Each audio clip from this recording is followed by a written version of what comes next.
Diddy is on his fourth lawsuit for abuse, assault, among other things, in the past recent weeks, and there have been blind items and rumors that he has abused and assaulted men as well.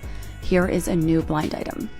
I suspect the soon-to-step-forward male victim of SA by this A-list mogul will not be the last man to do so. And again, this is allegedly Sean Diddy Combs. Being a part of Bad Boy at one point, how do you feel about these lawsuits accusing Diddy of abuse? What do you think about that? You knowing Diddy, do you think he's capable of doing that, man? It's in his character. That's who he is. That's what comes with power. That's what comes with arrogance. That's what comes with, what makes him. Katt Williams is making waves in the entertainment industry, pulling no punches as he seeks to shake its very foundations. He appears determined to expose what he perceives as a significant situation involving Bryshere Gray and influential figures within the industry. While rumors have circulated about Diddy's alleged involvement in Gray's downfall, Katt isn't just insinuating, he's outright accusing. He's not stopping there either, shining a spotlight on other prominent figures like Lee Daniels, Charlie Mack, and even Will Smith, alleging their roles in the situation that damaged Gray's career and mental well-being. Katt is not mincing words. He's laying out his accusations plainly, suggesting that these individuals played a part in triggering Gray's reported breakdown and then exploiting it against him. It's a weighty claim, and Katt shows no sign of backing down. Regardless of the veracity of these claims, it's clear that Katt is unafraid to challenge the status quo and bring uncomfortable truths to light. As for the feud between Katt and Diddy, details remain murky, but it's evidently serious. Katt's typically known for his candid commentary, but this time he's targeting Diddy with unprecedented intensity, prompting speculation about the nature of their conflict. There have been unsettling stories in the industry about young talents being preyed upon by older influential figures, and according to Katt, Gray's experience might fit this pattern. Gray's journey began with optimism and ambition, but soon whispers emerged about exploitation by figures like Will Smith and Lee Daniels. Despite Gray's aspirations to be a rapper, he found himself propelled into acting, thanks to a push from Charlie Mack. Despite initial reluctance, Gray auditioned for Empire and impressed Lee Daniels, leading to a role on the show. However, Gray's promising trajectory was derailed by allegations of misconduct and exploitation, highlighting the darker side of the entertainment industry. His struggles with mental health issues further underscore the challenges faced by young talents navigating an often ruthless industry. Amidst the glitz and glamour of the entertainment industry, Katt Williams sheds light on its often overlooked darker side, emphasizing the need to protect and support newcomers rather than exploit them for personal gain. Despite the turmoil behind the scenes, Bryshere Gray shone brightly as Hakeem Leon in Empire. His portrayal of the rebellious Leon's son, brimming with talent, garnered him a legion of fans. However, as Gray ascended the ladder of success, the burden of scrutiny and controversy grew heavier. Empire wasn't merely a television show, it was a cultural phenomenon delving into family drama and the cutthroat music business. Gray's character embodied a mix of talent, swagger, and raw vulnerability that mesmerized audiences. Despite the adulation from critics and die-hard fans, a different narrative unfolded backstage. Initially, Gray appeared to have it all together. Unlike many young stars thrust into the Hollywood spotlight, he remained grounded, balancing music projects alongside his role in Empire. He gleaned wisdom from seasoned actors like Taraji P. Henson and Jussie Smollett, recognizing the value of learning from their experiences. Gray was also introspective about his acting abilities, acknowledging his room for growth. Riding high on his success, he secured roles in various TV shows and movies while pursuing his musical endeavors. However, life threw him a curveball when he least expected it. The turning point in Gray's story seemingly began with a routine traffic stop in 2019, where he was found driving without a license. Subsequent incidents, such as an altercation at a convenience store, tarnished his reputation and raised questions about his character. Despite avoiding legal repercussions, the damage to Gray's image was done. Katt Williams added fuel to the fire by drawing parallels between the state of Bryshere's apartment and the infamous parties hosted by Diddy.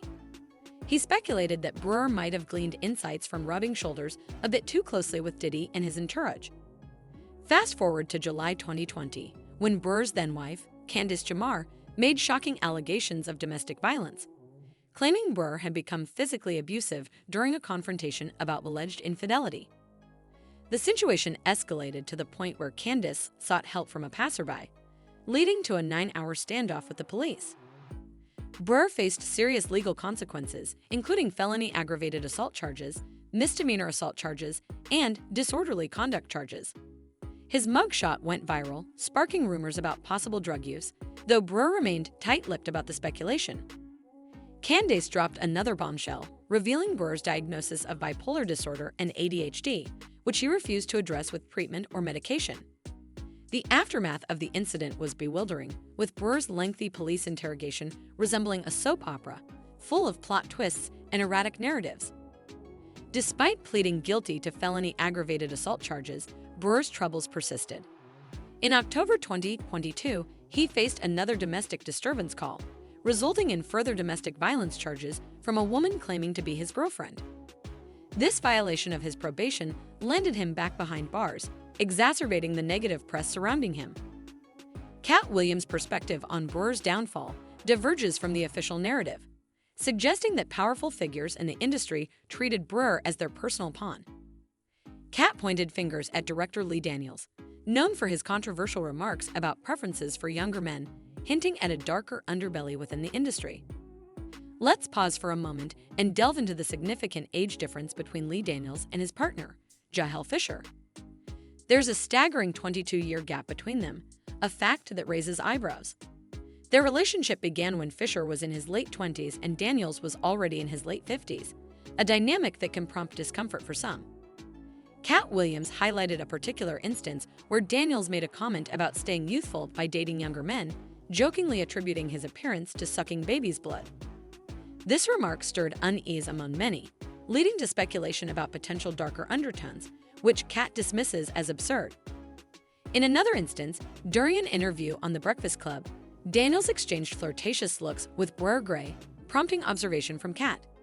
The implication here is that Daniels' behavior might suggest more than just casual interaction, raising questions about his intentions. As the year 2020 unfolded, Empire wrapped up, marking the end of an era.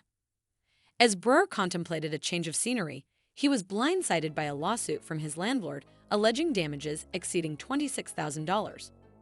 Apparently, Bryshere and his dog left quite a mess behind, with dog feces scattered throughout, excessive flushing damaging the toilet, and a breach of the no-smoking rule with the scent of marijuana lingering in the air. It became evident that Bryshere had a wild side that was far from innocent. Moreover, Katt didn't spare Will Smith from scrutiny either. When Charlie Mack introduced Bryshere Gray into the industry, he swiftly handed him over to Smith as a mentee. This rapid transfer of mentorship raised suspicions for Katt, suggesting that Bryshere might have been seen as a prized asset for the industry heavyweights. Katt questions the motives behind this arrangement, implying that Bryshere was thrust into the spotlight unexpectedly, considering his newcomer status.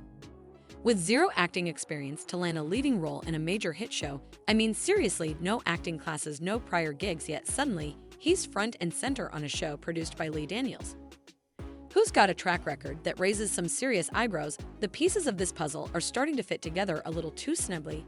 And then there's the whole alleged mentorship turned romance saga with Will Smith. Allegedly, Bryshere's relationship with Will took a sharp turn from mentorship to something a whole lot more intimate, if you catch my drift, and Katt wasn't the only one sounding the alarm about Will's alleged affairs with younger men in the industry jaguar.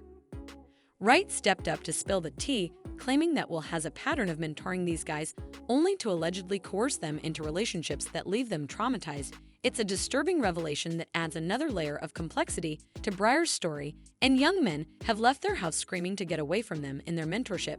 Meek Mill's Bryshere Gray let that house scheming August, the only one that stayed, and I guess he was really sick. He needed the help. And speaking of Diddy, word on the streets, according to Katt, is that Bryshere was allegedly a victim of Diddy's FreakOff. See, Bryshere and Diddy have had this weird friendship, and Bryshere often gets invited to some of Diddy's most exclusive parties and events. Plus, there have been reports of him liking guys who are way younger than he is, and in 2013, he was reportedly the subject of a federal investigation, according to